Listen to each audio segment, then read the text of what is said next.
গ্রামের শেষ প্রান্তে ছোট্ট একটি মাটির ঘর। সেই ঘরেই থাকত দুই বোন নীলা আর মেঘলা। নীলার চোখে ছিল দূরের স্বপ্ন, মেঘলার চোখে ছিল কাছের মানুষের হাসি। দুজনের পথ আলাদা হলেও হৃদয়ের বন্ধন ছিল একই সুতোয় গাঁথা। নীলা ছিল বড়, বই হাতে নিয়ে সে বসে থাকত জানালার ধারে। আকাশের দিকে তাকিয়ে সে ভাবত, একদিন শহরে যাবে, বড় কিছু শিখবে, বাবার নাম উজ্জ্বল করবে। মেঘলা ছিল ছোট, সে মায়ের পাশে বসে রান্নায় সাহায্য করত, উঠোন ঝাড়ু দিত, আর কাজের ফাঁকে গুনগুন করে গান ধরত। নীলার স্বপ্ন ছিল দূরে যাওয়ার, মেঘলার সুখ ছিল ঘরের ভেতরেই। বাবা ছিলেন স্কুলের শিক্ষক, মায়ের অসুখ লেগেই থাকত। সংসারের টানাপোড়েনে নীলার পড়াশোনা থেমে যেতে বসেছিল এক সময়ে।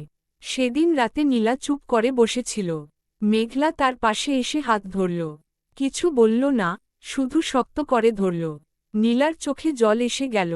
সে বুঝল, তার স্বপ্ন শুধু তার একার নয়। পরের দিন মেঘলা সিদ্ধান্ত নিল। সে বলল, সে স্কুলের পর বাড়ির কাছে সেলাই শিখবে, নিজের হাতে কিছু আয় করবে। নীলা প্রথমে রাজি হয়নি, কিন্তু মেঘলা হাসতে হাসতে বলল, তোমার বইয়ের পাতায় আমি আমার সেলাইয়ের সুতো জুড়ে দেব। দুজনেই এগিয়ে যাব। দিন বদলাতে লাগল। মেঘলার সেলাইয়ের কাজ ছড়িয়ে পড়ল। গ্রামের মেয়েরা তার কাছে কাপড় আনত। নীলা মন দিয়ে পড়ত। রাতে কুপির আলোয় দুজন পাশাপাশি বসে কাজ করত। নীলা পড়ত, মেঘলা সেলাই করত। মাঝে মাঝে মেঘলা গান ধরত, নীলা থেমে শুনত। ক্লান্তি তখন আর ভারী লাগত না। কয়েক বছর পর নীলা বৃত্তি পেল। শহরে কলেজে পড়ার সুযোগ। বিদায়ের দিন মেঘলা নীলার চুল বেঁধে দিল। বলল, দূরে গেলে ভয় পেলে এই বিনুনির কথা মনে করবে। নীলা মেঘলার কপালে চুমু খেলিয়ে বলল, ফিরে এসে তোমার জন্য নতুন কাপড় আনব।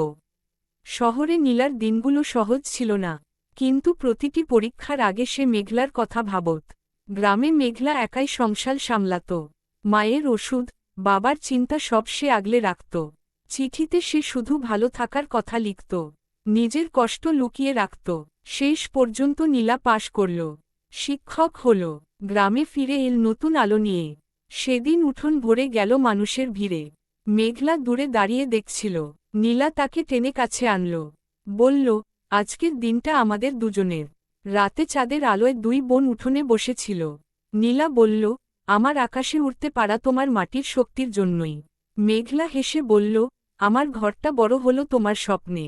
তারা বুঝল, আলাদা পথ হলেও তারা একে অন্যের ভরসা। দুই বোনের গল্প তাই শেষ হয় না।